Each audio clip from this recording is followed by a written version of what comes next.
हम लोगों के मध्य भारतीय जनता पार्टी के राष्ट्रीय अध्यक्ष आदरणीय जेपी नड्डा जी हम लोगों के मध्य हैं और भारतीय जनता पार्टी की नीतियां और माननीय प्रधानमंत्री जी के यशस्वी नेतृत्व से प्रभावित होकर आज सुनील जाखड़ जी भारतीय जनता पार्टी की सदस्यता ले रहे हैं। आप सब लोग जानते ही हैं, बहुत लंबे समय से पंजाब की राजनीति और देश की राजनीति में आदरणीय जाखड़ जी सक्रिय रहे हैं। पंजाब विधानसभा में विपक्ष के नेता रहे हैं, पीसीसी के प्रेसिडेंट रहे हैं और सांसद के रूप में भी आपने काफी समय तक संसद में रहे हैं। हम लोग भारतीय जनता पार्टी परिवार में आपका स्वागत करते हैं और इस अवसर पर मैं पार्टी के राष्ट्रीय अध्यक्ष आदरणीय जेपी नड्डा जी से आग्रह करता हूं कि जाखड़ जी को भारतीय जनता पार्टी की सदस्यता की पर्ची और उनका पार्टी में स्वागत करें। बुके लियो।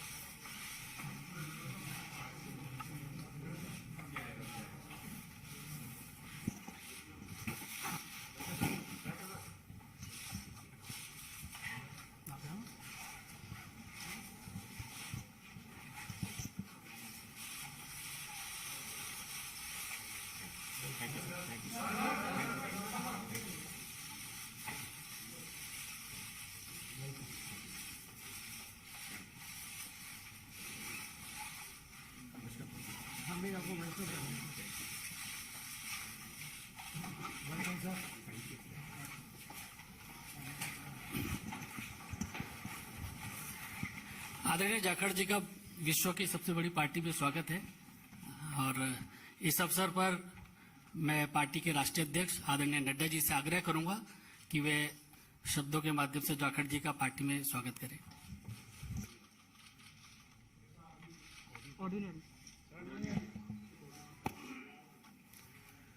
जैसा अभी अनिल बलूनी जी ने आपके सामने इस विषय को रखा है कि सुनील जाखड़ जी भारतीय जनता पार्टी की सदस्यता लेकर भारतीय जनता पार्टी में शामिल हुए हैं, मैं अपनी ओर से और पार्टी के करोड़ों कार्यकर्ताओं की ओर से उनका भारतीय जनता पार्टी में स्वागत करता हूं, अभिनंदन करता हूं।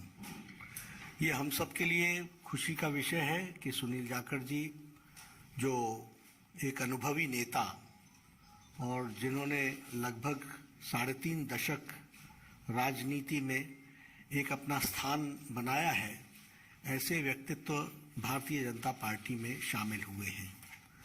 आपने कई जिम्मेवारियां निभाई हैं, प्रदेश के कांग्रेस के एक समय अध्यक्ष भी रहे, एलओपी भी रहे, लोकसभा में भी रहे, विधानसभा में लंबे अरसे तक रहे और एक अपनी खास छवि पार्टी से अलग हट करके आपने स्थापित की और किसानों के नेता, युवाओं के दिलों में जगह एक ईमानदार छवि के साथ आपने कई जिम्मेवारियों पर काम किया है।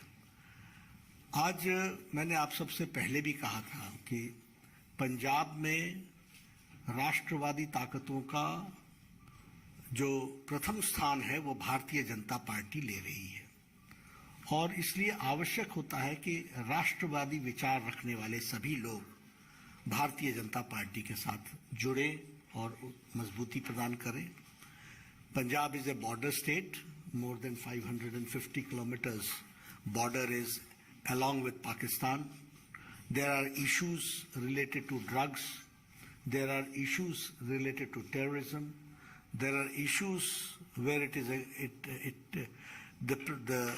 the endeavor from the Pakistan side is to make it a gateway for all activities which is going on, which may be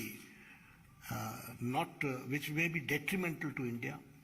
तो ऐसे में राष्ट्रवादी ताकतों का मजबूत होना पंजाब में आज की आवश्यकता है और आज पंजाब में भारतीय जनता पार्टी ऑपोजिशन की आवाज बन करके आ रही है और इसीलिए मैंने उस समय भी कहा था कि बहुत लोग कांग्रेस से और अकाली दल से भी, जो भी राष्ट्रवादी ताकतों के साथ जुड़ना चाहते हैं, वो भारतीय जनता पार्टी के साथ आना चाहते हैं।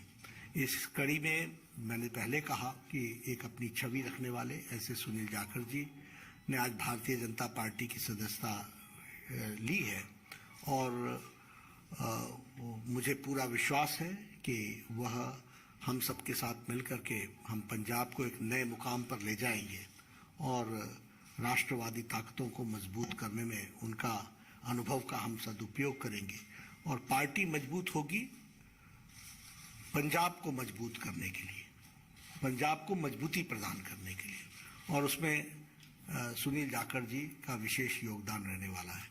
मैं पुनः आपका अभिनंदन करता हूं, स्वागत करता हूं, और मैं निवेदन भी करूंगा सुनील जी से कि आप जरूर कुछ अपने उद्गार कहें। और बहुत बहुत धन्यवाद आदरणीय बीजेपी के अध्यक्ष नड्डा साहब, जो आपने मुझ जैसे व्यक्ति को माननीय प्रधानमंत्री नरेंद्र मोदी जी, माननीय देश के गृह मंत्री अमित शाह जी, उनके साथ उनकी सहमति से मुझ जैसे व्यक्ति को आज अपनी पार्टी में शामिल होने का ये मौका दिया। मैं आभारी हूं मंच पे जो मौजूद हमारे प्रभारी अनिल बालूनी जी हैं। मैं आभारी हूं खास तौर पे प्रवेश वर्मा जी का, जो खास तौर पे इस मौके पे यहां पहुंचे हैं। मैं आभारी हूं अरविंद खन्ना जी का, मैं आभारी हूं मनजिंदर सिंह सरसा जी का, मैं आभारी हूं परमिंदर जी का कि आप सबके सहयोग से आज इस बीजेपी के मंच पे नड्डा साहब की हाजिरी में बीजेपी में शामिल होने का मौका आपने दिया। धन्यवाद नड्डा साहब। आप सभी ये कोई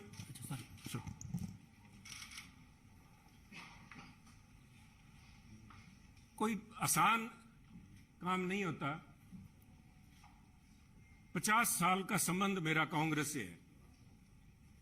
हमारी 3 पीढ़ियां कांग्रेस पार्टी में सन 1972 से लेकर आज 2022 तक हमने पार्टी को अपना परिवार समझ के अच्छे बुरे समय में साथ रहे हैं।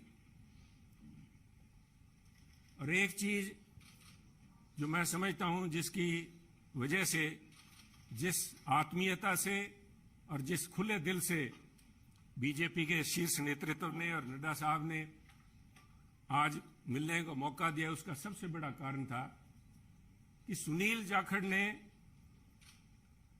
राजनीति को निजी स्वार्थ के लिए इस्तेमाल नहीं किया।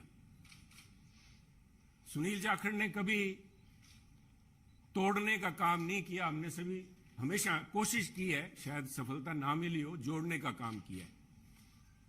और मैं एक ऐसे सूबे से संबंध रखता हूं, एक ऐसे प्रांत से आता हूं जो गुरुओं, संतों, पीर, पैगंबरों की धरती मानी जाती है। अगर राष्ट्रीयता की बात, जैसे नड्डा साहब ने बार बार जिस बात को एम्फेसाइज किया है, आज अगर जहां देश की जरूरत राष्ट्रीयता की भावना की है, वहां अगर राष्ट्रीयता कहीं से चालू होती है, जिसे कहते हैं उर्स्प्रुंग, द बेसिक जेनेसिस, राष्ट्रीयता वो तभी पैदा होती है जब समाज में राष्ट्रीयता की भावना हो, एकजुटता की भावना हो। और पंजाब का मूल मंत्र ये रहा है, गुरु साहब ने, गुरु नानक देव जी ने सर्व साझीवालता की बात कब की थी? आज भी उस पर पहरा देने के लिए पंजाबी उसी तरह तत्पर खड़े हैं। अगर सुनील जाखड़ ने आज एक परिवार से 50 साल का रिश्ता तोड़ने की नौबत आई तो कोई आधारभूत बातें थी, किसी कोई व्यक्तिगत झगड़ा नहीं था। झगड़ा राष्ट्रीयता को लेके, पंजाब की अखंडता को लेके, पंजाब की जो भाईचारा है, भाईचारक सांझ है, जिसको कि टेररिज्म AK-47 की गोलियां नहीं तोड़ पाई। जहां आपसी भाईचारे में, चाहे वो सिख हो चाहे हिंदू हो, उनके अंदर किसी किस्म का कोई द्वेष की भावना पैदा नहीं हुई। 25,000 से ज्यादा पंजाबियों ने कुर्बानी दी। पर आप भी गवाह हैं, साहब पड़ोसी दे, आपका तो पड़ोसी सूबा है, आप तो जब हिमाचल से चलते हैं पंजाब के बीच में से होके जाते हैं, कभी भी कोई फर्क नहीं आया, किसी किस्म का कोई किसी सोच ही नहीं आई। और उसी राष्ट्रीयता की भावना के लिए पहरा दे के सुनील जाखड़ ने अपनी 50 साल की जिंदगी का वही मूल मंत्र था। परंतु दुख इस बात का है, मैं बड़े भरे मन से कह रहा हूं कि आज जब अपने परिवार से नाता तोड़ के दूसरी जगह जब मैं आया हूं यहां पे, तो उसका कारण यह था कि सुनील की आवाज, सुनील को इस बात के लिए कटघरे में खड़ा किया गया कि उसने इस बात का विरोध किया कि आप पंजाब को जाति पाति धर्म के नाम पे नहीं तोड़ सकते, पंजाब को आप परसेंटेज में नहीं दे सकते कि ये अमुक जो धर्म है, अमुक जाति है, अमुक समुदाय है, उसकी परसेंटेज कितनी है, 30% है, 40% है, 15% है। मैं समझता हूं पंजाब एक सूबा है जिसने देश के लिए template has established a template for the country. Every single citizen has the same right as anybody else. सबको बराबरी का, there is no second class citizen in Punjab. और इस भावना को लेके पंजाब अग्रणी सूबा रहा है, चाहे वो हमने देश की सीमाओं पे लड़ाई लड़ी है, चाहे देश के विकास में, हर सूबे प्रांत में पंजाब ने अपना नाम कमाया है। कुछ लोग बात करेंगे क्योंकि हुआ क्या, कोई एक व्यक्ति की बात नहीं है कि एक व्यक्ति ने बोल दिया और संबंध टूट गया। वो कहना कच्ची यारी है, नहीं सन इस तरह नहीं टूटा करती। ये कोई शीशा नहीं है जो 50 साल का संबंध है। कहते हैं कोई शीशा नहीं है कि पहले हम इंसान हैं, हमने रिश्तों को निभाया है असूलों की तरह, पर जब असूल ही टूट जाएं, जब हम अपने सिद्धांत से हट जाएं, अपनी आइडियोलॉजी से हट जाएं, तो मैं समझता हूं this is a right time to have a rethink. उसको सारा सोचना पड़ता है कि हम जा किस तरफ रहे हैं, आज किस तरफ बढ़े जा रहे हैं। तो उसको लेके मैं समझता हूं कि निर्णय लिया गया। और क्यों निर्णय लिया गया, बीजेपी के पास, मैं क्यों बीजेपी के आपके यहां आज मंच पे बैठा हूं। सब तरह तरह की अटकलें लगाई जा रही थी सुनील को लेके, कयास लगाए जा रहे थे, क्यों बड़ा स्वाभाविक था। जिस दिन से नड्डा साहब आपने देखा कि मैंने गुड बाय बोला, मेरी तरफ से तो गुड बाय 11 तारीख को, जिस दिन मैंने देख लिया कि आवाज के ऊपर पाबंदी लगाने के लिए नोटिस जारी किए जा रहे हैं, तो आवाज नहीं रोकी जा सकती। सुनील को आप पद से हटा सकते हो, किसी से दूर कर सकते हो, सुनील की आवाज गिरवी नहीं रखी जा सकती। आवाज राष्ट्रीयता के लिए उठेगी। परंतु क्या कारण बने न साहब, मैं आज कुछ बातें आपसे शेयर, आपके पास अगर मुझे पता है आपको जयपुर भी जाना है, पर 2 मिनट में लूंगा आपके कीमती समय के।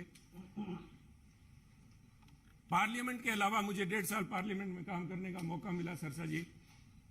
पर उसके बाद पार्लियामेंट से बाहर मेरी मुलाकात हुई माननीय प्रधानमंत्री से, जब वो पंजाब आए। करतारपुर कॉरिडोर एक बहुत लंबे समय की मांग बलूनी जी, जो सारे सिख समुदाय की नहीं, पूरे पंजाबियों की, जो भी व्यक्ति पंजाब से प्रवेश जी जुड़ा हुआ सबका था कि हमें करतारपुर साहब जाके हमें अपनी बात श्रद्धा नमन करने का, उसकी संभाल का, उस हमारे गुरु घर का हमें को मौका मिले। उस समय यह सौभाग्य था कि मुझे वहां पे प्रधानमंत्री जी के पास बैठ के गुरु का लंगर छकने का मौका मिला, उनसे बात करने का मौका मिला, उनकी भावनाएं समझी। वो तो एक मुलाकात थी, एक मुलाकात से 50 साल के संबंध नहीं टूटते। परंतु मेरा हमेशा ये भावना रही है कि पंजाब कुर्बानियां बहुत दी हैं, टेररिज्म के अंदर कुर्बानियां दी है देश की रक्षा के लिए।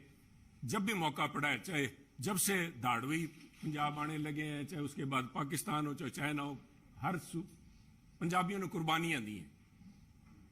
और उस कुर्बानियों को चलते मेरे एक मानना था हमेशा ही कि भी मौका लगा तो प्रयास करेंगे कि पंजाब को एक स्पेशल स्टेट का स्टेटस दिया जाए।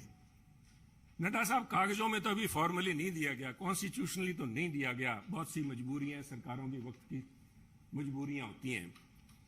परंतु मेरा मानना है कि व्यवहारिक तौर पे माननीय प्रधानमंत्री ने पंजाब को स्पेशल स्टेटस दे दिया।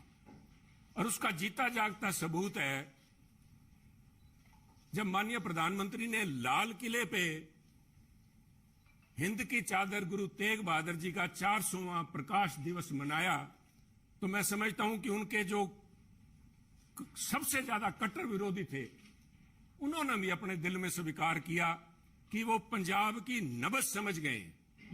पंजाब की जो भावना है कि पंजाबी मिलजुल के मानस की जात सब एक को पहचानबे, कहां कश्मीर के पंडितों को लेके चाहे आज तक संघर्ष चल रहा है, कब गुरु साहब ने यहां पे इन मुगलों के पास आके अपनी कुर्बानी दी थी। और मैं समझता हूं उस भावना को नमन है। उस भावना को जितना भी कहें, चाहे बहुत से माननीय प्रधानमंत्री ने अपने कार्यकाल के दौरान बहुत से ऐसे काम किए हैं, पर एक पंजाबी के तौर पे मैं, शायद किसी को अच्छा ना लगे, मैं समझता हूं ये जो उनका एक कदम था, ये एक इज अ लैंडमार्क। इसने अपने आप लोगों की भावनाएं, लोगों की आज भावनाएं उनके साथ जुड़ी हैं। और मैं समझता हूं कि आज मेरा यह सौभाग्य है कि पंजाबी होने के नाते और गुरु साहब की उस धरती से आते हुए, जैसे गुरु नानक देव जी के बारे में अल्लामा इकबाल ने कहा था कि फिर उठी सदा आखिरी एक तौहीद की पंजाब से, मर्दे कामिल ने जगाया हिंद को फिर ख्वाब से। आज मैं समझता हूं फिर वही भावना पंजाब से लेके यहां पे उस भावना, उस अलग की, उस ज्योति की एक, उसको लेके मैं आज बीजेपी में आया हूं। और मैं समझता हूं कि आप लोगों के सहयोग, आपके मार्गदर्शन, माननीय प्रधानमंत्री अमित शाह जी के मार्गदर्शन में अगर मैं रत्ती भर भी देश में और पंजाब के लिए उस अखंडता को कायम रखने में कामयाब होता हूं तो मेरा जीवन सार्थक मैं मानूंगा। आपका बहुत बहुत धन्यवाद। जय हिंद, जय हिंद। इस कार्यक्रम में शामिल होने के लिए आदरणीय राष्ट्राध्यक्ष जी का बहुत बहुत धन्यवाद। और मीडिया के सभी साथी, बहुत कम समय में आप सब लोग आए, आप सबका बहुत बहुत धन्यवाद।